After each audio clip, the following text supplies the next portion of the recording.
Sports cars are meant to excite. They're supposed to be sleek, fast, and tuned to make driving a thrill.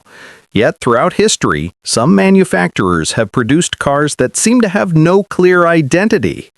These vehicles often mix conflicting priorities: luxury, speed, utility, and style, leaving enthusiasts, critics, and sometimes even the owners completely confused.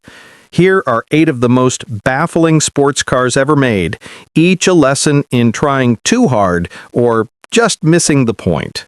Dear viewer, don't forget to subscribe to the channel. Thanks for your support. Number 8. The 1975-1980 Chevrolet Monza 2+2 is one of those cars that perfectly captures the confusion and compromise of the 1970s American auto industry.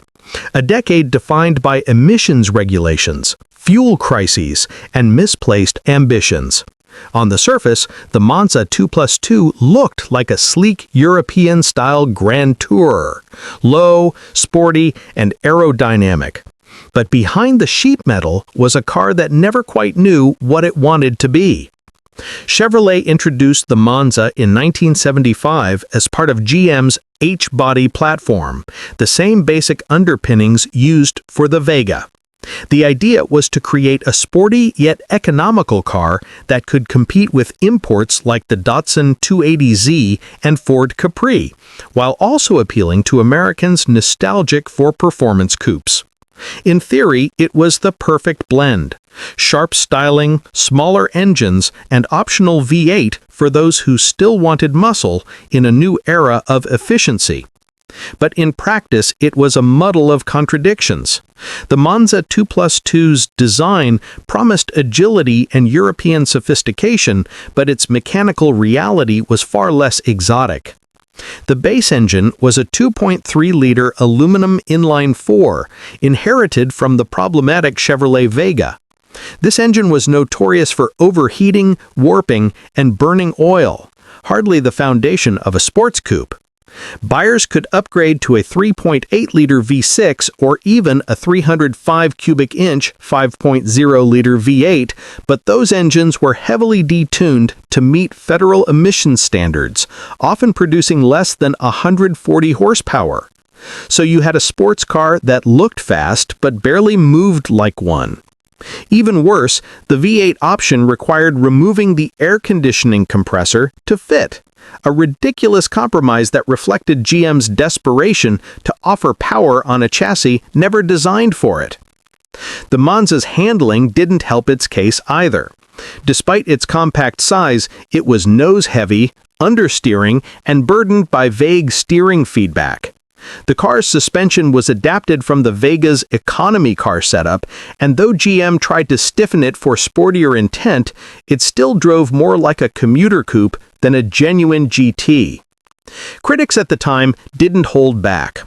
Car and Driver famously called the Monza a beautiful body in search of a purpose. It looked ready to take on the Autobahn, but felt out of breath before reaching highway speeds. The car's mix of sportiness and mediocrity left it trapped between two markets: too heavy and thirsty for economy buyers, too weak and sloppy for performance enthusiasts. And yet, for all its flaws, the Monza 2+2 wasn't entirely without merit. It represented GM's first real attempt to modernize its small performance cars for the new environmental era. Its aerodynamic bodywork with pop-up headlights, flowing roofline, and short rear deck was advanced for its time. The Monza even had a surprising number of fans who appreciated its looks and potential for modification, especially when enthusiasts swapped in real V8 power later on. But ultimately, the Monza 2+2 is remembered as a symbol of confusion and compromise, a car that promised European flair but delivered American frustration. It's a case study in how the 1970s robbed even stylish designs of their soul through emissions strangulation and corporate indecision. By 1980, the Monza was quietly discontinued, overshadowed by the rising wave of Japanese imports that did what it couldn't: combine style, efficiency, and reliability. In retrospect, the Chevrolet Monza 2+2 serves as a poignant reminder of how the American car industry lost its direction in the mid-1970s, a decade when even good ideas were executed badly. Number 7. The 1974-1978 Ford Mustang Mach 1 is one of the most infamous examples of how a legendary name can be stretched far beyond its meaning. Once a symbol of American performance and swagger, the Mach 1 became, during the mid-1970s, a badge-engineered illusion of power. A car that looked the part of a muscle machine, but had none of the muscle left under the hood. When the Mustang II debuted, in 1974, Ford faced an America that was completely different from the muscle car world of the late 60s. The OPEC oil crisis had made gas prices skyrocket, and new federal emissions and safety laws had gutted engine performance across the board. Ford executives, desperate to keep the Mustang name alive, decided to shrink and tame the pony car to fit the times. The result was a smaller, lighter Mustang built on the Pinto platform, and the rebirth of the Mach 1 nameplate in perhaps its most ironic form. On paper, the Mach 1 sounded promising. It had stripes, spoilers, and sporty trim, all the visual cues of its mighty ancestors. But open the hood, and the illusion shattered. The 1974 Mach 1 launched with a 2.8-liter Cologne V6, producing a meager 105 horsepower, barely enough to move the car with authority. Gone were the legendary 428 Cobra jets, the roaring 351 Clevelands, and the fire-breathing Boss engines. In their place was an engine that made about as much power as a base-model economy car from a few years earlier. Ford did bring back a 302 V8 option in 1975, but even that legendary displacement was neutered by emissions controls. It produced just 140 horsepower, and the car's added weight from safety equipment, including thicker bumpers and emissions hardware, erased any hint of genuine performance. The once proud Mach 1 had become a styling package, not a performance car. Reviewers at the time were merciless. Car and Driver called it all show and no go. Owners quickly realized that while the car looked fast, it couldn't back up its aggressive styling with any real excitement. Even the handling was compromised. The Mustang II's Pinto-derived chassis, narrow track, and soft suspension made it feel fragile and floaty, far removed from the confident stance of the original Mustang. The Mach 1's interior tried to sell luxury and sportiness, but even that felt forced. Vinyl seats, faux wood trim, and chunky plastic replaced the sleek simplicity of earlier models. It was marketed toward buyers who wanted the image of performance, without the fuel bills, but it ended up satisfying neither enthusiasts nor economy-minded drivers. In many ways, the 1974 to 1978 Mach 1 became a symbol of an industry in crisis. Ford had to juggle government regulations, oil shortages, and changing public taste, and the result was a car that betrayed its heritage in order to survive. It was performance theater, the costume of a muscle car worn by a compact commuter. And yet, in fairness, the Mach 1 of this era did what Ford needed it to do. It kept the Mustang name alive. By surviving the dark days of the 1970s, it paved the way for the rebirth of real performance in the 1980s with the Fox-body Mustang GT. Without the Mustang II, the name might have vanished altogether. But make no mistake, the 4078 Mach 1 was a pretender, not a performer. It's remembered today as a cautionary tale, a once great performance badge turned into a marketing exercise. The car had the look, the attitude, and the stripes, but none of the horsepower or handling to justify them. So, when enthusiasts look back at the Mach 1 legacy, they see a sharp divide: the fearless original of 1969 and the confused, deluded imitator of 1974. The latter may have worn the same name, but it carried the soul of a different era. An era when survival mattered more than speed, and when style was forced to stand in for substance. Number 6. The Pontiac Solstice 2006 to 2010 was supposed to be the car that saved Pontiac, a brand long starved of excitement and relevance by the mid-2000s. When it debuted, it seemed like the perfect comeback story, a low-slung, sexy two-seater roadster that promised to deliver affordable thrills and European flair. But beneath the sleek sheet metal and marketing hype, the Solstice turned out to be a beautiful disappointment. A car that looked every bit the part of a sports icon, yet fell apart under real-world expectations. Let's start with the dream that built it. Pontiac's designers and engineers had a bold vision: create a true American roadster that could stand alongside the Mazda Miata. Simple, lightweight, and engaging to drive. The Solstice concept, unveiled in 2002, drew raves for its design. It was muscular yet elegant, with sensuous curves, a long hood, and that classic roadster silhouette. When General Motors actually approved it for production, enthusiasts were stunned. This was one of the few GM concepts that made it to the street almost unchanged. The Solstice launched in 2006 with massive anticipation. Pontiac billed it as the return of excitement, the very slogan the brand had built its reputation on back in the 1960s. It had rear-wheel drive, a manual transmission, and a turbocharged GXP version with nearly 260 horsepower. On paper, all the ingredients of a proper sports car. But the moment you got inside or tried to live with it, the illusion began to crumble. For starters, the interior was painfully cramped. The cockpit felt like sitting in a bathtub with a steering wheel, tight, low, and claustrophobic. Taller drivers struggled to fit at all, and the driving position was awkward, with the shifter too far back and the pedals oddly offset. The materials, typical of mid-2000s GM cost-cutting, were hard, cheap plastics that creaked and rattled. It looked great from the outside, but felt bargain bin from the driver's seat. And then there was the trunk, or rather the lack of one. With the convertible top folded down, the Solstice's cargo space shrank to almost nothing, just a few cubic inches of oddly shaped space that couldn't even fit a duffel bag or a set of golf clubs. Road trips were out of the question. Even a grocery run was an adventure in creative packing. Reviewers joked that the Solstice was a car where you bring the clothes you're wearing and nothing else. Mechanically, the Solstice had potential, but was compromised by GM's rushed development.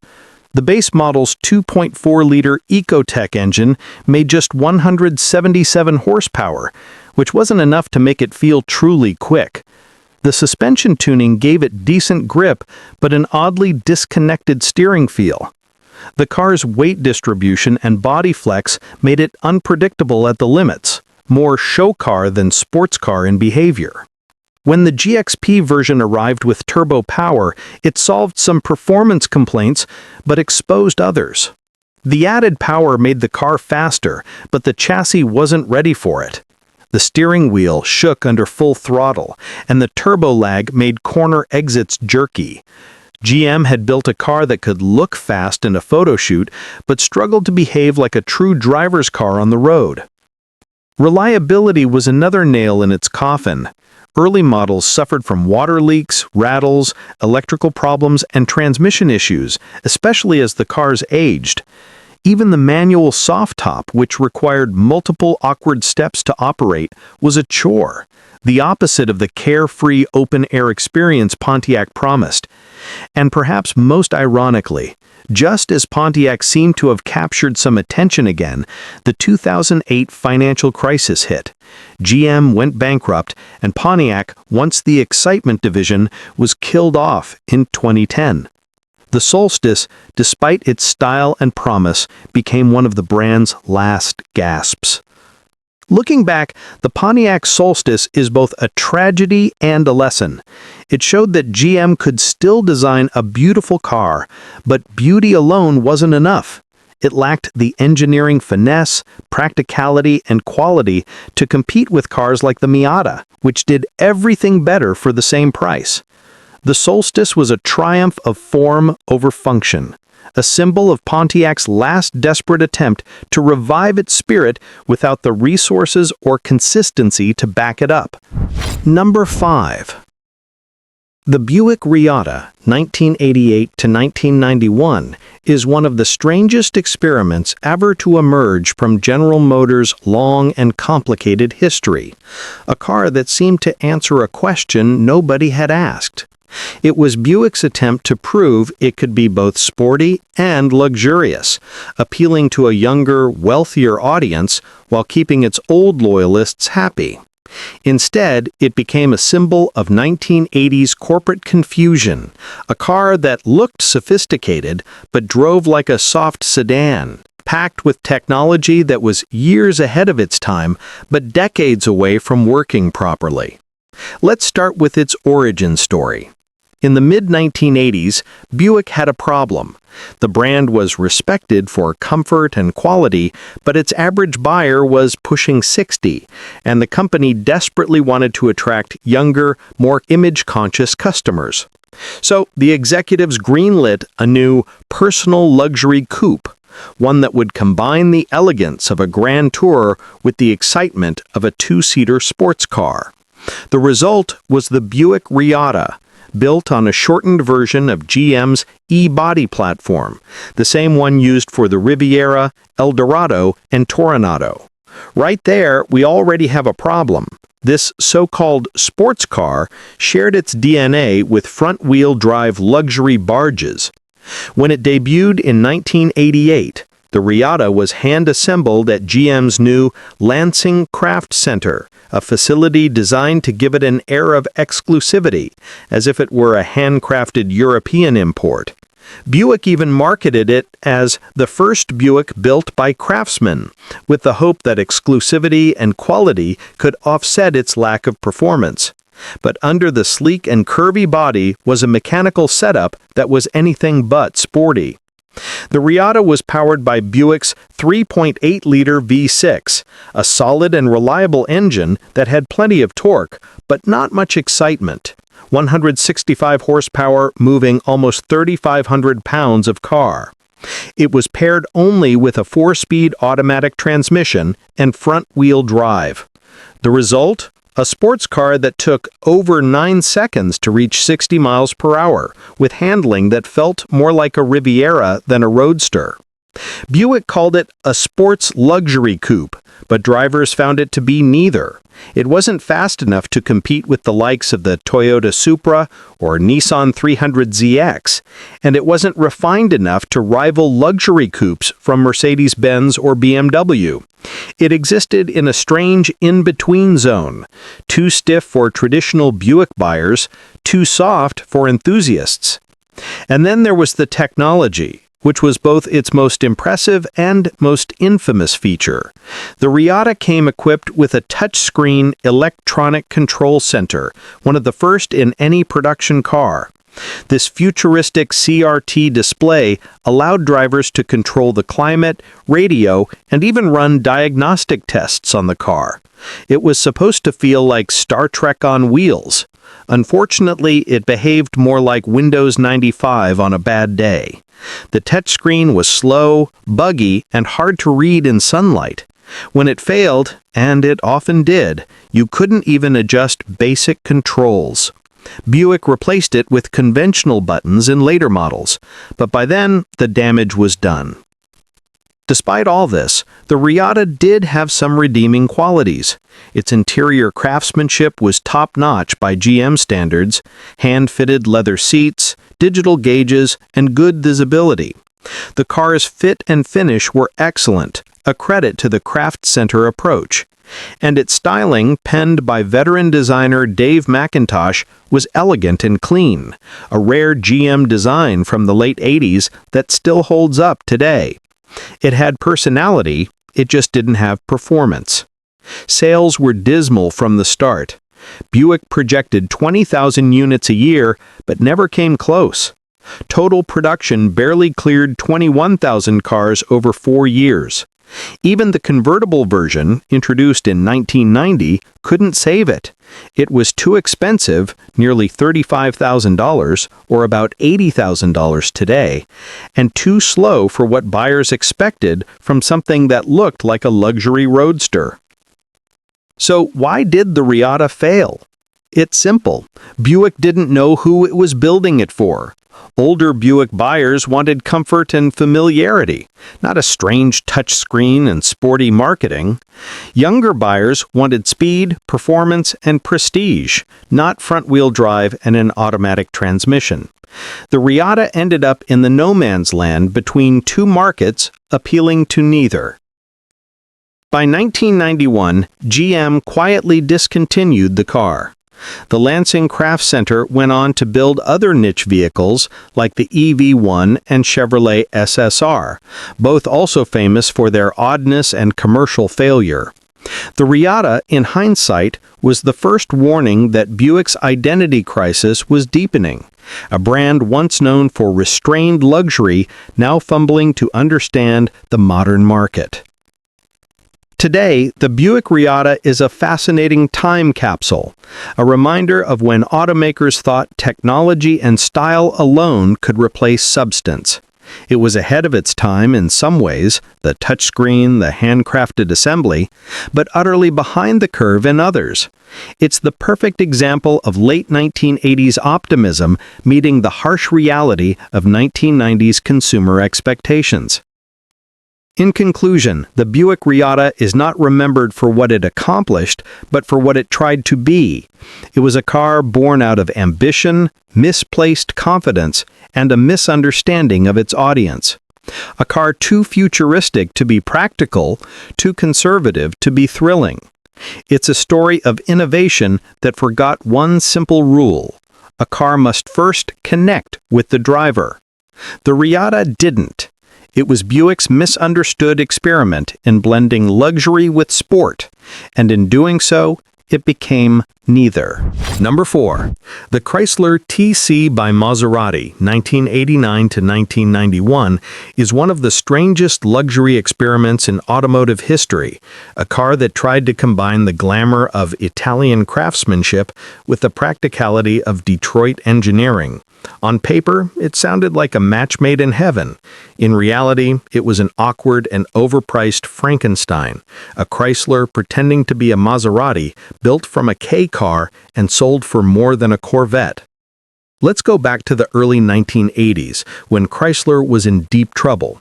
Lee Iacocca, the legendary CEO who saved Chrysler from bankruptcy, wanted to elevate the company's image. Chrysler was known for cheap, boxy cars, the kind that got you to work, not to the country club. Iacocca had already overseen the creation of the successful K-car platform and the minivan revolution, but now he wanted something more glamorous, something that could show the world Chrysler could play in the luxury arena. So Iacocca turned to his old friend Alejandro de Tomaso, who at the time owned Maserati. Together they hatched a plan. Chrysler would create a halo car, a luxury two-seater that blended American reliability with Italian flair. Chrysler would handle the engineering and basic structure, while Maserati would handcraft the finishing details in Modena, Italy. The result would be called the Chrysler TC by Maserati, a transatlantic collaboration meant to rival European Grand Tourers. Unfortunately, from the very beginning, the project was a logistical and philosophical disaster. Chrysler wanted a modern luxury coupe that could fit within its existing platforms, so the TC was built on a modified K-car chassis, the same basic foundation as the Dodge Daytona and Chrysler LeBaron. Maserati, meanwhile, wanted it to feel more exotic, with fine Italian leather, hand-stitched interiors, and Pininfarina-like styling.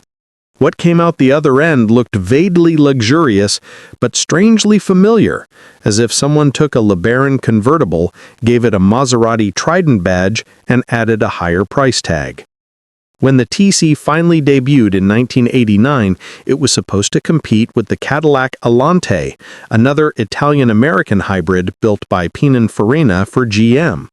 But while the Elante at least looked distinctive, the TC looked almost identical to the cheaper Chrysler LeBaron convertible sitting in the same showroom, a massive problem for sales. Buyers couldn't understand why they should pay $33,000 for a TC when a fully loaded LeBaron cost half that and looked 90% the same.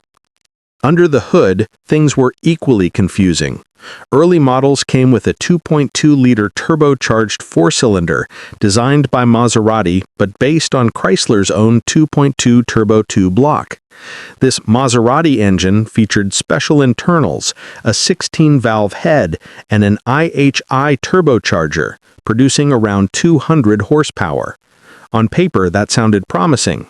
In practice, it was temperamental and unreliable, prone to oil leaks, head gasket failures, and timing chain issues.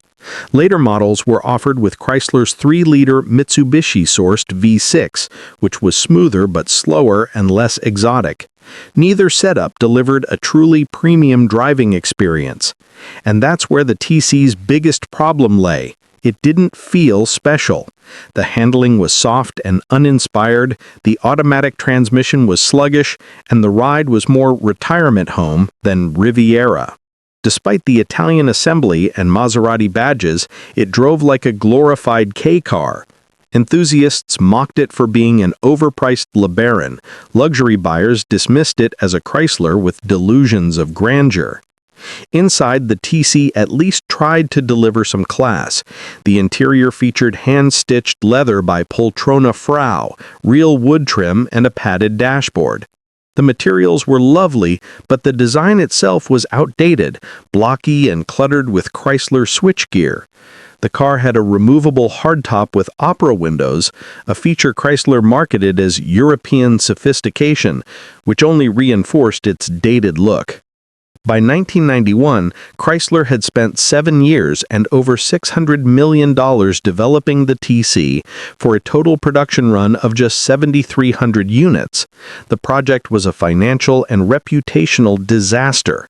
The collaboration with Maserati ended in tension, and the TC became a case study on how not to merge two automotive cultures. Even Lee Iacocca, who had championed the car, later admitted it was a mistake. It launched 2 years late, just as the market for small luxury convertibles was shrinking, and it failed to stand out against cheaper domestic cars or more prestigious European brands. By the time the last TC rolled off the line, Chrysler had already moved on to the next big thing, the Dodge Viper, a car that finally gave the brand real performance credibility. In hindsight, the Chrysler TC by Maserati is fascinating not because of its success, but because of what it represents. The hubris of the late 1980s auto industry, when companies thought badge engineering and luxury trim could turn a mass-market brand into a premium contender. It was supposed to symbolize Chrysler's transformation into a global luxury player. Instead, it became a rolling reminder that image can't hide mediocrity. Today, the TC survives mostly as a curiosity, a trivia question for car historians and collectors who appreciate obscure failures. It's an odd blend of ambition, confusion, and misplaced confidence, a car that tried to be both Italian and American, but ended up as neither. In conclusion, the Chrysler TC by Maserati was a lesson in overreach. It showed that you can't simply bolt on luxury, you have to engineer it from the ground up. For all its Italian flair and hand-stitched interiors, the TC couldn't hide its humble Chrysler roots. It remains a symbol of when Detroit tried to buy sophistication and learned the hard way that true elegance can't be outsourced. Number 3.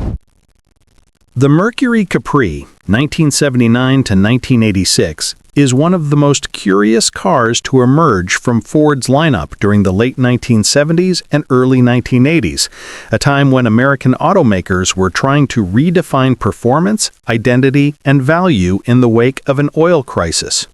On paper, the Capri was sporty, stylish, and perfectly reasonable, but in practice, it was a marketing mystery, a car that looked, felt, and drove exactly like a Mustang, but was somehow not a Mustang. Let's unpack this automotive identity crisis. By the late 1970s, Ford's legendary Mustang was in trouble. The first generation had revolutionized the car world in the 1960s, but after years of bloat, the Mustang II of the mid-1970s had lost its edge. Small, underpowered, and based on the Pinto, it tarnished the Mustang's muscle car image. When Ford began planning a new model for 1979, they wanted to restore the Mustang's credibility. And they did, with the Fox platform. But Mercury, Ford's upscale sister brand, wanted in on the action too. Mercury had always been positioned between Ford and Lincoln, more luxurious than a Ford, but less ostentatious than a Lincoln. So Ford's executives decided to give Mercury its own version of the new Fox body Mustang. That car became the Mercury Capri. Now here's where things start to get confusing. The name Capri wasn't new. Mercury had previously imported a European-built Capri from Ford of Germany during the 1970s. That earlier car had a cult following as the European Mustang, known for its sleek design and balanced handling. When the American-built Capri debuted in 1979, Mercury borrowed the name to capitalize on that reputation. But Number 3. The Mercury Capri, 1979 to 1986, is one of the most curious cars to emerge from Ford's lineup during the late 1970s and early 1980s, a time when American automakers were trying to redefine performance, identity, and value in the wake of an oil crisis. On paper, the Capri was sporty, stylish, and perfectly reasonable, but in practice, it was a marketing mystery. A car that looked, felt, and drove exactly like a Mustang, but was somehow not a Mustang. Let's unpack this automotive identity crisis. By the late 1970s, Ford's legendary Mustang was in trouble. The first generation had revolutionized the car world in the 1960s, but after years of bloat, the Mustang II of the mid-1970s had lost its edge. Small, underpowered, and based on the Pinto, it tarnished the Mustang's muscle car image. When Ford began planning a new model for 1979, they wanted to restore the Mustang's credibility, and they did with the Fox platform. But Mercury, Ford's upscale sister brand, wanted in on the action too. Mercury had always been positioned between Ford and Lincoln, more luxurious than a Ford, but less ostentatious than a Lincoln. So Ford's executives decided to give Mercury its own version of the new Fox body Mustang. That car became the Mercury Capri. Now, here's where things start to get confusing. The name Capri wasn't new. Mercury had previously imported a European-built Capri from Ford of Germany during the 1970s. That earlier car had a cult following as the European Mustang, known for its sleek design and balanced handling. When the American-built Capri debuted in 1979, Mercury borrowed the name to capitalize on that reputation. But the new Capri wasn't European at all. It was built right alongside the Mustang in Michigan. Underneath the sheet metal, the two cars were nearly identical. Same Fox body chassis, same engines, same transmissions, same interior layout. The only real differences were cosmetic. The Capri had a unique front fascia with a bubble-style nose, slightly flared rear fenders, and a distinct taillight design. Later models even got a distinctive bubble-back hatch that set them apart visually. Still, when you drove it, it felt exactly like a Mustang. That was both its strength and its downfall. The Capri offered the same range of engines as the Mustang, from the fuel-sipping 2.3-liter four-cylinder to the 5.0-liter V8 in the high-performance versions. Handling, acceleration, and performance were virtually identical. For enthusiasts, this should have been a win. You could get Mustang power in a slightly rarer package. But the problem was marketing. Mercury didn't know who the Capri was for. Ford already had the Mustang for sporty buyers. Lincoln had luxury buyers covered. Mercury's audience tended to be middle-aged professionals, the kind of people who wanted a quiet, comfortable sedan, not a hot hatch or muscle coupe. The Capri was trying to appeal to younger performance-minded drivers, but those buyers went straight to the Mustang, which had the stronger brand identity and fan following. Even Ford's own dealers were confused. Some literally parked the Capri next to the Mustang and struggled to explain why they both existed. As one auto journalist put it, buying a Capri was like buying a Mustang in disguise, but who was asking for a disguise? Still, the Capri did have a few redeeming qualities. The Capri RS, introduced in the early 1980s, gave Mercury's coupe some real performance credentials. The RS models featured blackout trim, spoilers, sport suspensions, and eventually the 5.0-liter V8 shared with the Mustang. In fact, by 1983, the Capri RS 5.0 was every bit as fast as a Mustang GT, just far rarer. Some even argue it was better looking, with its distinctive body lines and muscular stance. But despite these efforts, sales remained modest. Between 1979 and 1986, Mercury sold just over 500,000 Capris, while Ford sold more than twice as many Mustangs in the same period.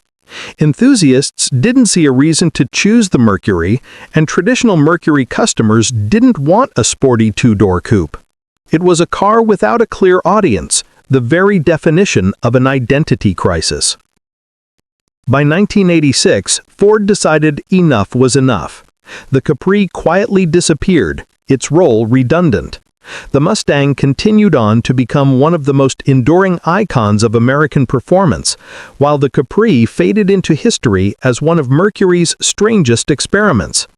Ironically, just a few years later, Mercury revived the Capri name again, this time for a front-wheel drive Mazda-based roadster imported from Australia. That too was a confusing flop. In hindsight, the 1979 to 1986 Mercury Capri wasn't a bad car at all. It was well-built, decent to drive, and offered the same thrills as the Mustang. But it serves as a perfect example of how branding and marketing can make or break a car even when the product itself is solid. The Capri didn't fail because it was poorly engineered. It failed because it had no story to tell. The Mustang had heritage, the Camaro had attitude, and the Capri, well, it had a different badge and a bubble hatch. In the grand narrative of 1980s American cars, the Capri stands as a reminder that identity matters as much as performance. Without a clear sense of purpose or audience, even a good car can vanish into obscurity. So when we look back at the Mercury Capri, we don't see a disaster, we see a lost twin. A car that lived in the Mustang's shadow, never quite sure whether it was a rival, a sibling, or just a marketing experiment gone wrong. Number 2. The Saab Sonnet 3, from 1970 to 1974, is one of the strangest and most fascinating cars to ever come from Sweden, a country known for logic, safety, and sensible design. And yet, the Sonnet 3 defied every one of those principles. It was Saab's attempt to build a true sports car, except it wasn't particularly fast, sporty, or conventional. Instead, it became an oddball creation that blurred the line between engineering experiment and modern art sculpture. A car that left people wondering, what exactly were they trying to make? In the late 1960s, Saab was still a small, independent automaker, best known for its safe, practical sedans. But the company had racing in its DNA. It's Number 2. The Saab Sonnet 3, 1970 to 1974, is one of the strangest and most fascinating cars to ever come from Sweden, a country known for logic, safety, and sensible design.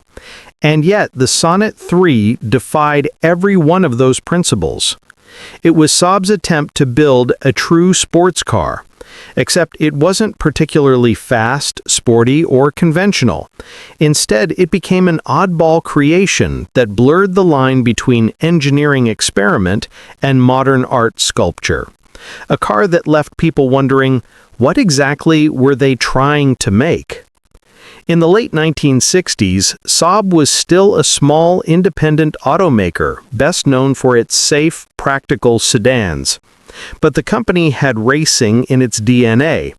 Its engineers were former aircraft designers who loved precision, aerodynamics, and innovation. Their rally-winning Saab 96 had proven that front-wheel drive could handle tough conditions, and that a small V4 engine could punch above its weight. So someone inside Saab had a wild idea. What if we took that same V4 engine and built a sports car around it? That idea became the Saab Sonnet, named after a Swedish phrase meaning "so neat" or "so good." The earlier Sonnet 2 of the 1960s was already a strange little car. Fiberglass body, 2 seats, front-wheel drive, and an odd, almost amphibious look. But by 1970, Saab decided it was time for a major redesign. Enter the Sonnet 3, an updated, sleeker, and supposedly more international sports car, aimed primarily at the American market. To make it happen, Saab turned to Sergio Caggiola, an Italian designer who had previously worked for Ghia. He gave the Sonnet 3 a much sharper, more wedge-shaped profile, a look that clearly drew inspiration from the growing trend of European exotic cars. Low, slanted, and with pop-up headlights, the Sonnet 3 looked like a baby Ferrari Dino from some angles. But don't be fooled, this was no mid-engine racer. Underneath the fiberglass skin was the same old Saab 96 mechanical setup, complete with front-wheel drive and a 1.5-liter Ford Taunus V4 engine, producing a modest 65 horsepower. Power went through a 4-speed manual gearbox, and the car's top speed was around 100 miles per hour on a good day. Not exactly thrilling numbers, even by early 1970s standards. But performance wasn't the only issue. Because of its front-wheel drive layout, the Sonnet 3 handled awkwardly. Sports cars are supposed to be nimble, balanced, and predictable, but the Sonnet understeered heavily in corners, the front tires always wanting to plow forward rather than carve through a bend. Its weight distribution was poor, and its steering felt vague. For a car that looked fast, it drove more like a confused rally car that accidentally wandered onto a racetrack. Then there was the ergonomics. The Sonnet 3's cabin was beautifully designed, but incredibly cramped. The seats were nearly on the floor, the pedals were offset, and taller drivers had to contort themselves to fit under the low roofline. Saab's engineers, obsessed with safety, even built a roll cage into the fiberglass structure, which made the car even more claustrophobic. Yet despite these flaws, there was something charming about the Sonnet 3. It was different, uniquely Swedish. Saab wanted to make a car that stood apart from the British and Italian sports cars of the era. Where others went for big power and tail-happy fun, Saab went for aerodynamics, safety, and engineering purity. The Sonnet 3's drag coefficient was actually impressive for its time, and the build quality was surprisingly solid. Still, American buyers, the main audience Saab hoped to attract, didn't quite know what to make of it. It looked exotic, but performed like an economy car. Its price, around $4,000, put it in the same league as the Datsun 240Z, which completely outclassed it in power, handling, and excitement. Even the quirky Triumph Spitfire felt more like a real sports car than the Sonnet 3. By 1974, Saab quietly ended production after about 8,000 units. Emissions regulations were tightening, performance expectations were rising, and Saab realized that the Sonnet was too small, too weird, and too impractical to survive in a changing market. But that's not where the story ends. Today, the Sonnet 3 has become something of a cult classic. Not for what it achieved, but for what it represented. It was Saab's boldest attempt to blend art, engineering, and eccentricity into a single package. Its angular styling, pop-up headlights, and fiberglass body made it look futuristic, while its modest V4 and front-wheel drive gave it an underdog personality. The Sonnet 3 wasn't a failure in the tragic sense, it was just too weird for its time. It didn't fit into any clear category. Was it a sports car, a design study, a safety experiment? Even Saab didn't seem to know. But in a way, that confusion is what made it unforgettable. If you think about it, the Saab Sonnet 3 perfectly embodies the brand's spirit. Clever, unconventional, and proudly different. Saab never followed trends. It invented its own. And while the Sonnet 3 may not have been fast or graceful, it remains a beautiful example of a company that dared to dream differently. In a world obsessed with horsepower and conformity, Saab built a front-wheel drive fiberglass wedge with a tiny V4 engine and called it a sports car. It was strange, it was slow, and it was confusing. But it was also pure Saab. Number 1. The Triumph TR7, 1975 to 1981, is one of the most iconic examples of automotive ambition clashing with harsh reality. Triumph billed it as the shape of things to come, a bold statement in an era where sports car buyers craved innovation, style, and performance. And in some ways it delivered, at least visually. But beneath its sharp, wedged-shaped styling and futuristic lines lay a car struggling with the basic fundamentals of reliability and speed. Design and concept. The TR7 was conceived during a period of intense competition in the British sports car market. Triumph wanted a car that could stand out against the likes of the MBG, Datsun 240Z, and Fiat X19. To do this, they hired Horace Mann, a designer known for creating bold, geometric shapes. The result was unmistakable: a sharp, angular wedge, low-slung, with pop-up headlights and aggressive proportions. On paper, it screamed modern sports car, a vehicle that looked like it had come from the future. Triumph's marketing emphasized this modernity. The slogan, "The shape of things to come," suggested innovation, excitement, and a break from the conventional roadster design that had dominated the market for decades. The TR7 was supposed to signal a new era for British sports cars: clean lines, modern ergonomics, and a European flair. Performance reality. Unfortunately, the TR7's performance never matched its visual promise.